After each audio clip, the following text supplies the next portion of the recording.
Bismillahirrahmanirrahim. Assalamualaikum warahmatullahi wabarakatuh.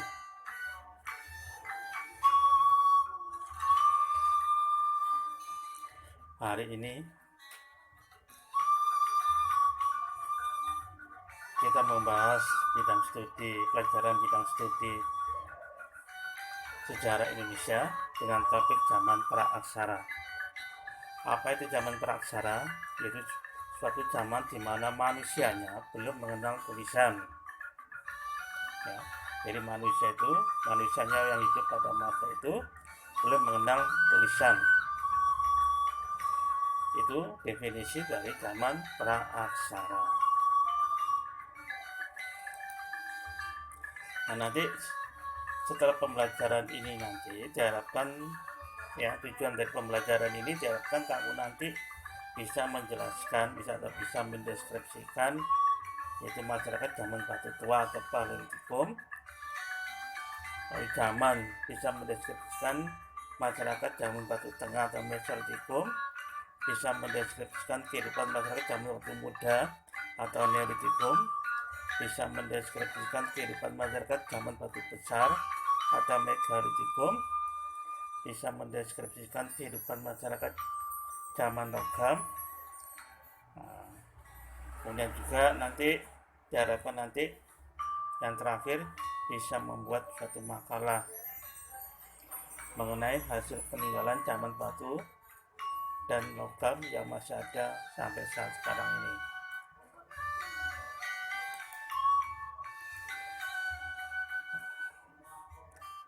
Dalam pembelajaran ini kita menggunakan metode group investigation, ya. Nah, nanti kelas ini dibagi dalam beberapa kelompok heterogen, ya. Nanti kelompok dari kelas ini nanti nomor 1 sampai 12 kelompok 1, nomor 13 ya, nomor 13 sampai 24 ya, itu kelompok 2. Lalu 25 sampai 36 kelompok 3.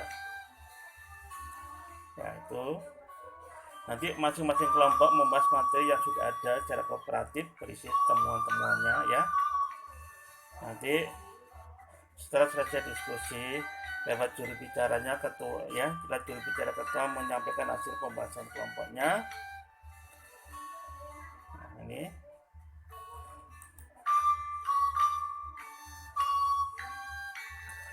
pembagian kelompok berdasarkan group investigation ini. Nanti kelompok 1 tugasnya adalah berdiskusi mengenai hasil-hasil budaya zaman Batu Tua atau Paleolitikum dan Batu Tengah Mesolitikum. Kelompok 2 berdiskusi mengenai hasil-hasil kebudayaan zaman Batu Muda atau Neolitikum dan Batu Besar Megalitikum. Kemudian kelompok 3 berdiskusi mengenai hasil-hasil kebudayaan zaman logam.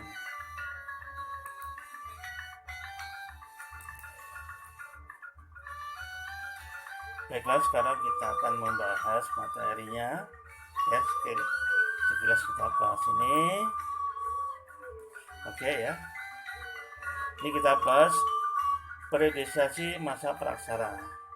Ini kita bagi jadi dua golongan, yaitu berdasarkan geologi atau kulit bumi, lalu berdasarkan arkeologi, yaitu berdasarkan temuan-temuan, ya, temuan-temuan atau benda-benda yang ditemukan, ya, budaya masa zaman tersebut. Kita bahas dulu tentang berdasarkan geologi ini berdasarkan umur lapisan kulit bumi. Nah, berdasarkan geologi ini, maka bumi dibagi menjadi 4 macam, yaitu zaman Archeozoikum atau Ajoikum.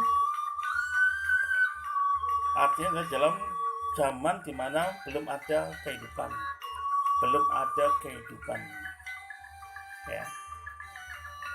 Mengapa belum ada kehidupan di sini? Karena bumi masih panas, masih dalam proses pembentukan. Yang kedua zaman Paleozoikum.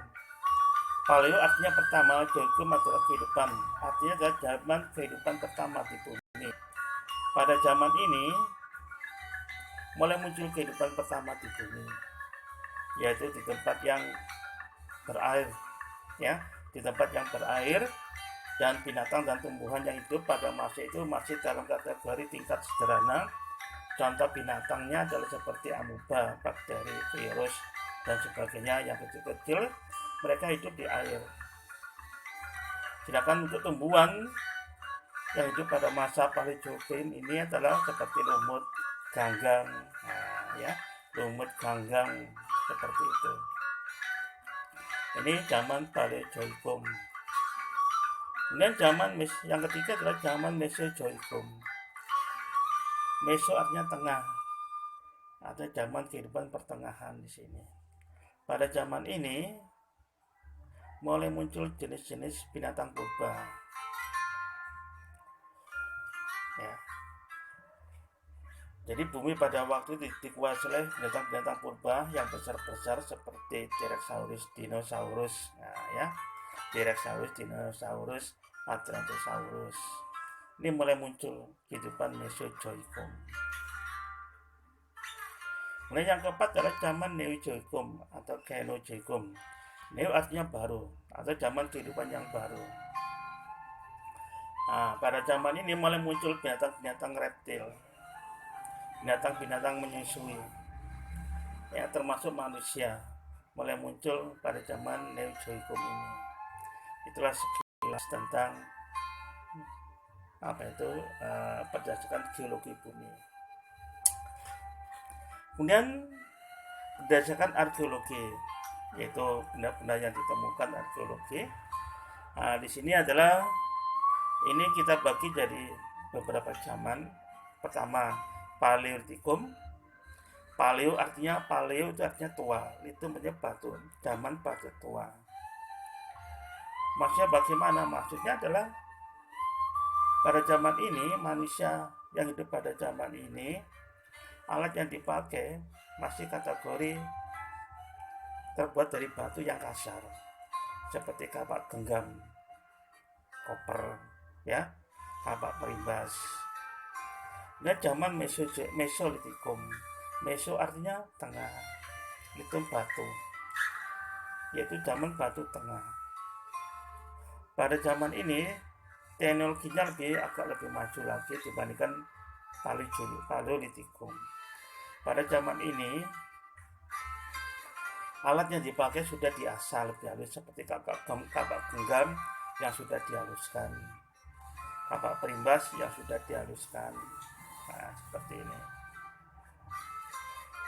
Kemudian zaman Neolitikum. Neo artinya baru, litum batu, zaman batu baru. Pada zaman ini mulai muncul jenis-jenis seperti kapak persegi, kapak lonjong, ya. Kapak persegi, kapak lonjong disebut kapak persegi karena bentuknya seperti persegi. Disebut dengan kapak lonjong karena bentuknya seperti bulat, seperti telur, ya, yang memonjong, seperti itu. Ya, itu Neolitikum. Dan zaman Megalitikum. Mega artinya besar, itu batu. Zaman Megalitikum ini biasanya berhubungan dengan kepercayaan. Ya, jadi mereka mempercayai adanya roh-roh nenek moyang, maka dibuatlah batu-batu besar sebagai media persembahan seperti menhir, dolmen, sarkofag, dan sebagainya. Nah, yang terakhir zaman logam. Ya, pada zaman logam ini manusianya sudah dapat dikatakan sangat maju karena manusianya sudah mengenal pembuatan logam dengan teknik bivalva dan arsir perdu. Ya, hasil budaya zaman logam ini banyak sekali, yaitu benda-benda dari logam, tembaga, perunggu, dan besi. Ini tentang periodisasi masa praaksara. Oke. Nah, sekarang kita bahas periodisasi perkembangan budaya di Indonesia. Zaman batu, zaman logam ini lebih rinci lagi. Tadi sudah saya jelaskan, zaman batu Paleolitikum, batu tengah Meso, batu muda Neolitikum, batu besar Megalitikum, zaman logam terdiri dari tembaga, perunggu, dan besi. Nah, ini lebih rinci lagi. Paleolitikum cirinya apa di sini? Pada zaman Paleolitikum ini, mereka sudah mengenal kebudayaan Pacitan, sudah mengenal kebudayaan Ngandong. Ya. Kebudayaan Pacitan berarti alat-alat yang ditemukan di daerah Pacitan maksudnya. Demikian juga kebudayaan Ngandong berarti alat-alat tadi ditemukan di daerah Ngandong. Kemudian Mesolitikum. Mesolitikum ini terdiri dari kapak Sumatera, Bebel Kultur, lalu kemudian tulang sampung ataupun kultur, lalu kemudian tuala atau flag kultur.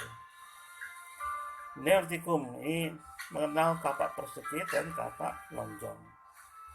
Megalitikum, nah ini terdiri dari benda-benda kepercayaan yang berhubungan dengan kepercayaan pada nenek moyang seperti menhir, dolmen, sarkofag, warga, peti kubur batu, punden, berunda-unda.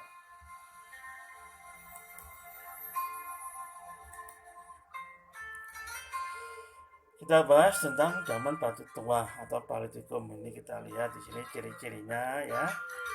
Hasil budaya dari kebudayaan Pacitan antara lain yaitu kapak penetak, kapak perimbas. Budaya Ngandong terdiri dari alat-alat tulang dan tanduk, alat-alat yang terbuat dari batu-batu kecil. Kemudian cara hidup pada masa Paleolitikum ini apa saja? Mereka mengenal food gathering. Food gathering itu adalah mengumpulkan makanan, ya. Dengan cara apa? Dengan cara berburu, menangkap ikan, mengumpulkan keladi, ubi, buah-buahan, ya, dari hutan. Itu namanya food gathering.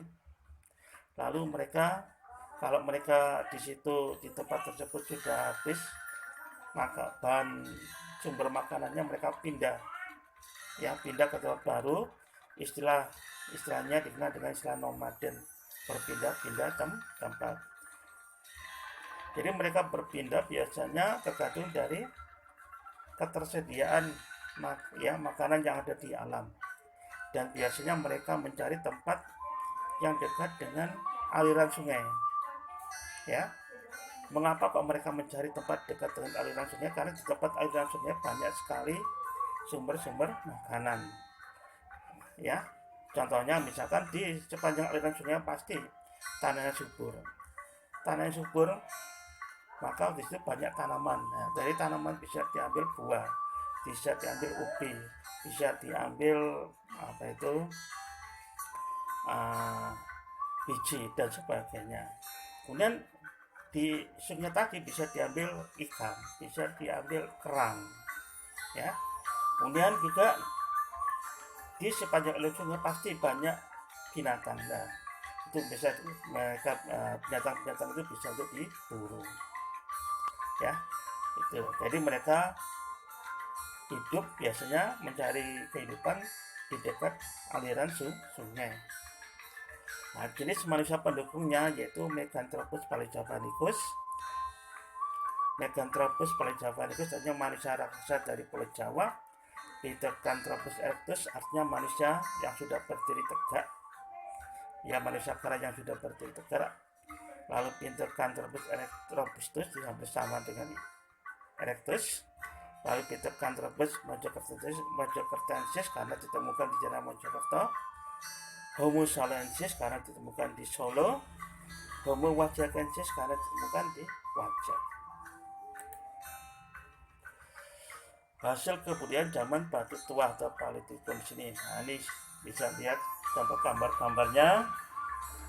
Ada kapak genggam, ada kapak perimbas, alat-alat tulang tanduk, alat serpi, ya. Di sini ada serpi ini. Alat serpi adalah semacam pisau itu, ya, serpi. Lalu kapak pentak, alat pemukul itu. Nah, sekarang kita bahas zaman Mesolitikum. Zaman Mesolitikum ini hasil budayanya berupa pebble kultur, ya, yaitu bone kultur, alat-alat tulang dan tanduk yang ditemukan di Sampung Ponorogo.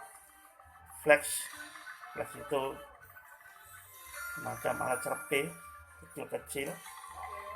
Headcoat, ya, kapak pendek, gerabah, lukisan di dinding gua, ya. Lukisan di dinding gua ini banyak terdapat di daerah Sulawesi, ya, itu di daerah Sulawesi. Nah, cara hidup mereka yaitu food gathering, masih hunting, masih food gathering yang menyambung, masih food gathering nomaden masih dijalankan. Abri sosro itu adalah hidup di gua-gua. Jadi mereka sudah bertempat tinggal di gua-gua. Abri sosro. Nah, itu. Lalu bercocok tanam sederhana, yaitu umbi-umbian, ya. Bercocok tanam sederhana itu yaitu tanaman yang ditanam adalah umbi-umbian. Nah, manusia pendukungnya di sini ada Papua Melenosoid, ada orang Sakai, Samang, ya. Nah, ada orang aborigin. Nah, seperti itu. Kepercayaan di sini mereka sudah mengenal kepercayaan, sistem penguburan mayat dan gambar tangan, ya, yang menunjukkan bahwa mereka menyembah nenek moyang, ya, seperti, ya. Ya. Gambar tapak tangan ini ada di Gua Kabenga di Sulawesi Selatan. Itu ada gambar tapak tangan, ya, yang menurut kepercayaan itu, ya, untuk mengusir roh jahat dan sebagainya. Juga ada gambar di dinding gua, ya, ada gambar orang sedang berburu rusa babi hutan yang mereka menggambar seperti itu diharapkan bahwa nanti dalam berburu mereka mendapatkan hasil yang banyak. Jadi mereka menggambar di dinding gua itu juga mengandung unsur kepercayaan. Kehidupan sosial mereka sudah berkelompok sederhana, ya, terdiri dari 5-20 keluarga dalam satu gua. Terus sudah ada pembagian kerja, laki-laki tugasnya berburu, lalu perempuan tugasnya mengumpulkan makanan, food gathering. Ini hasil kebudayaan masa Mesolitikum. Kioken Mondinger, ya, Kioken Mondinger itu apa? Sampah dapur dari kulit kerang yang banyak ada di daerah Sumatera Timur. Kioken Mondinger itu sampah dapur dari kulit kerang. Nah, di sini dilakukan oleh manusia praaksara pada masa itu yang hidup di daerah-daerah pesisir pantai. Mereka mendirikan rumah-rumah panggung. Makanan utama mereka adalah kerang, ikan dan sebagainya. Mereka ambil kerang, mereka masak, ya, dagingnya, nah, kulitnya mereka buang. Lama-kelamaan, ya, tempat pembuangan sampah tadi menggundung sehingga membatu, sehingga disebut dengan Kioken Mondinger, sampah dapur dari kulit kerang. Nah, ini lukisan dinding gua. Ini ada di Kabenga, Sulawesi Selatan. Ini mengandung unsur kepercayaan dan warna catnya merah. Nah, ya, ini juga warna merah dianggap bagi mereka adalah untuk mengusir roh jahat. Jadi mereka sudah mengenal, sudah mempercayai bahwa di dunia ini ada roh jahat yang mempengaruhi mereka. Nah, untuk mengusir roh jahat itu mereka membuat gambar-gambar seperti ini. Lalu ada pebble itu kapak genggam Sumatera. Nah, seperti ini. Ada kapak, ada alat penusuk dari tulang, ya, alat penusuk ini, Sampung Ponorogo. Lalu head kultur, ada mata panah bergerigi.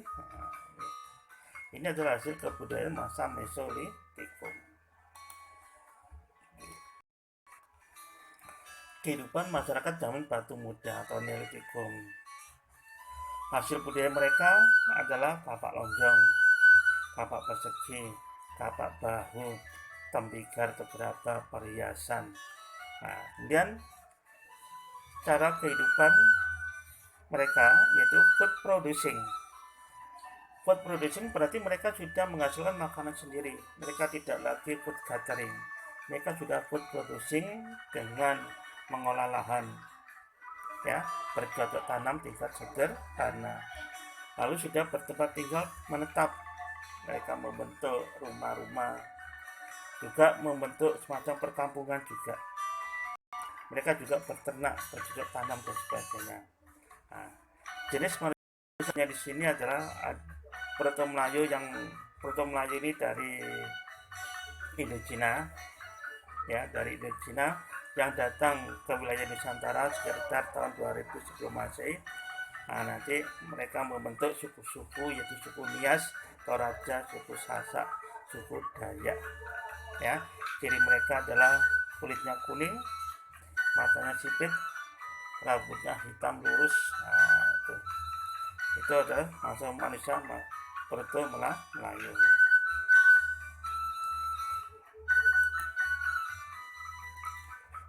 Hasil kebudayaan zaman batu muda atau Neolitikum di sini dikenal dengan kapak persegi karena bentuknya persegi seperti pacul gitu. Nah, ya. Lalu kapak lonjong ke bentuknya lonjong seperti telur yang memanjang itu.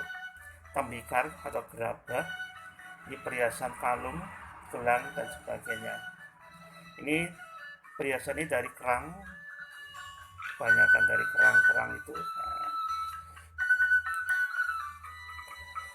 kehidupan masyarakat zaman batu besar atau Megalitikum. Ya, di sini hasil budaya mereka dikenal dengan kebudayaan Domsan Wabin. Nah, budaya mereka ini berhubungan dengan unsur kepercayaan. Ada menhir, ada dolmen, ada sarkofag, ada waruga, ada malik-malik, ada kubur peti batu, ada punden, ada arca. Menhir itu apa? Menhir itu tugu batu, ya, tugu batu untuk memuja roh nenek moyang. Dolmen itu apa? Dolmen adalah meja batu, ya, meja batu untuk meletakkan alat-alat saji, ya, seperti tembikar, gerabah, kembang, ya, kapak itu ditaruh di dolmen. Sarkofag itu adalah semacam peti mayat yang batunya itu batu utuh lalu dibuat seperti lesung, itu sarkofag. Waruga sama, yaitu peti mayat, ya, yang ada di daerah Indonesia bagian timur. Nah, itu waruga. Nah, itu. Kemudian manik-manik itu perhiasan, ya, ya.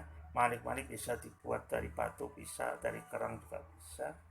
Kubur batu ini hampir sama dengan sarkofag, fungsinya sebagai tempat mayat, menyimpan mayat, ya, tempat menyimpan mayat terbuat dari lempengan batu-batu. Punden berundak-undak, ini punden berundak-undak adalah semacam prototip bentuk candi karena bentuknya berundak-undak. Nah, ya, fungsinya adalah sebagai tempat upacara. Lalu arca, ya, ini. Kemudian cara hidup dan kemampuan membuat alat. Nah, mereka sudah food producing, bisa menghasilkan makanan sendiri dengan sistem bercocok tanam, ya. Jadi tradisi bercocok tanam dari Yunan itu sebagai tempat asal dari bangsa Proto Melayu dan Teotro Melayu. Nah, tradisi food producing dengan bercocok tanam itu diambilkan dari Yunan sana dengan sistem irigasi, dan tanaman yang ditanam, ya, tidak hanya ubi tapi juga beras, ya, pari. Nah, itu tempat tinggal sudah menetap, mereka sudah membentuk perkampungan yang dipimpin oleh kepala adat atau kepala suku. Jadi pemimpin mereka adalah kepala suku. Mereka memilih seorang jadi kepala suku berdasarkan primus inter pares, yaitu seseorang yang dianggap punya kelebihan dibandingkan orang lain.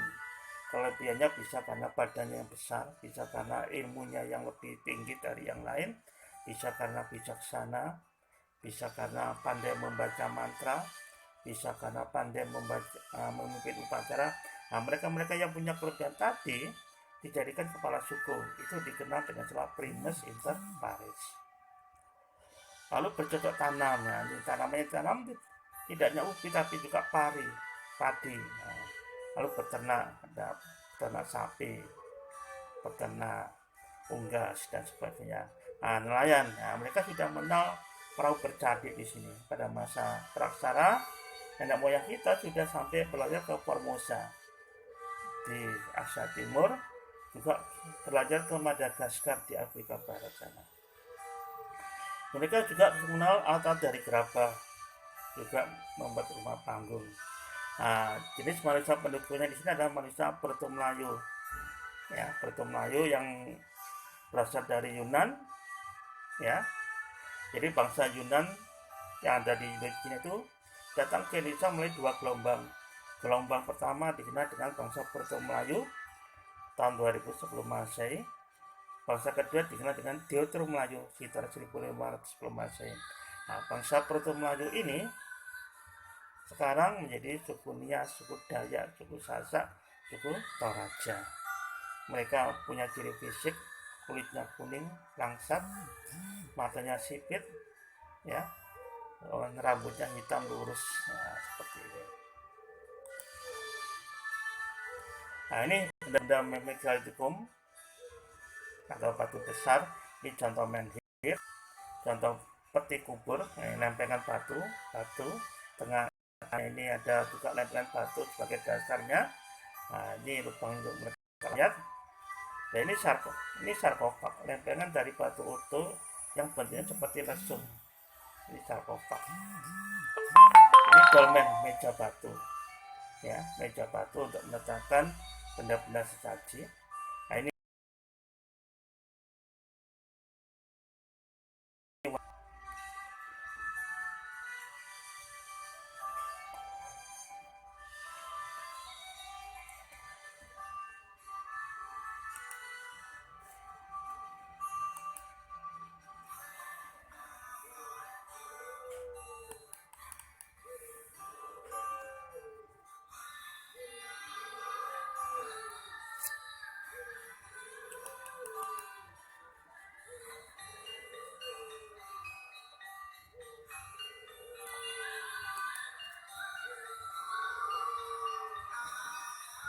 Nah, sekarang kita membahas tentang kehidupan masyarakat zaman logam perunggu.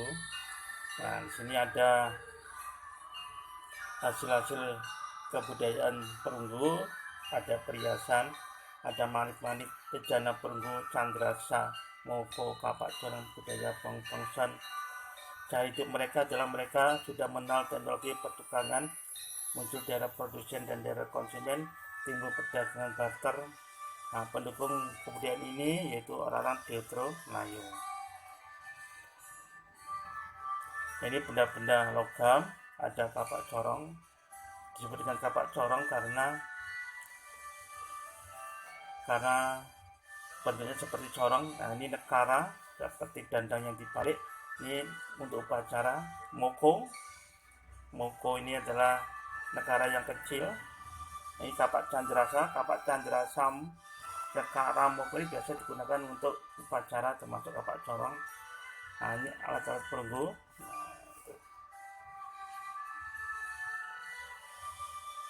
Dalam pembuatan logam tadi dikenal dengan dua teknik arsir perdu sama bivalva. Nah, ini teknik arsir perdu. Teknik arsir perdu sama dengan teknik cetakan lilin. Nah, ya, teknik cetakan lilin. Jadi lilinnya sudah terbentuk, dibungkus dengan tanah liat, lalu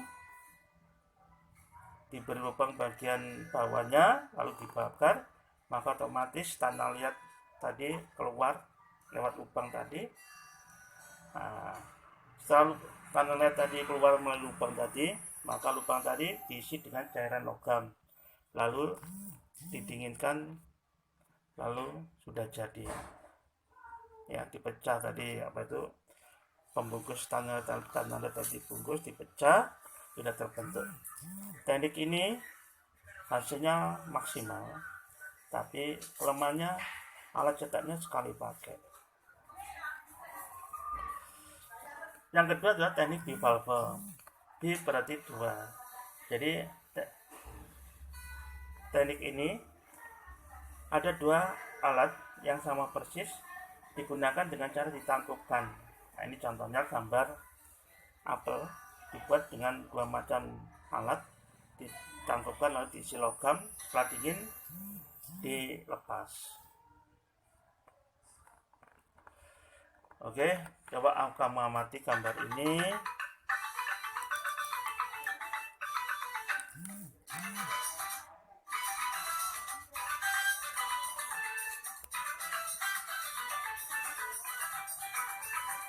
Di sini ada gambar yang pertama, yaitu gambar apa ya? Ini gambar ulek-ulek ya. Ulek-ulek tempat untuk meramu bumbu. Nah, itu ya. Itu. Nah, sampai sekarang pun alatnya masih tetap dipakai oleh masyarakat. Ini yang sebelah kanan itu. Ini yang kedua adalah kapak lonjong atau kapak persegi. Sampai sekarang pun alat kapak lonjong, kapak persegi ini diberi tangkai, sampai sekarang masih tetap dipakai oleh suku-suku bangsa yang ada di Papua, seperti suku bangsa Ajmat dan sebagainya, itu memakai kapak ya, kapak persegi atau kapak lonjong yang ada tangkainya. Oke, kesimpulan di sini adalah bahwa silakan yang bisa menyimpulkan nanti ya, disimpulkan sendiri. Jangan lupa nanti tugasnya dikumpulkan tepat waktu. Nanti pengumpulan tugas melalui Google Form yang saya kirimkan ke kalian.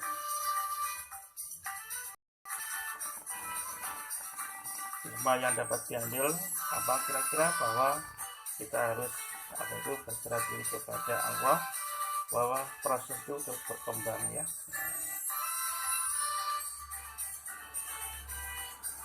Sekian dan terima kasih. Jangan lupa absensinya ya. Nah, absensi kalau nggak absen nanti dianggap lolos alfa, dan tugas-tugasnya harus dikumpulkan tepat waktu. Oke, terima kasih. Assalamualaikum warahmatullahi wabarakatuh.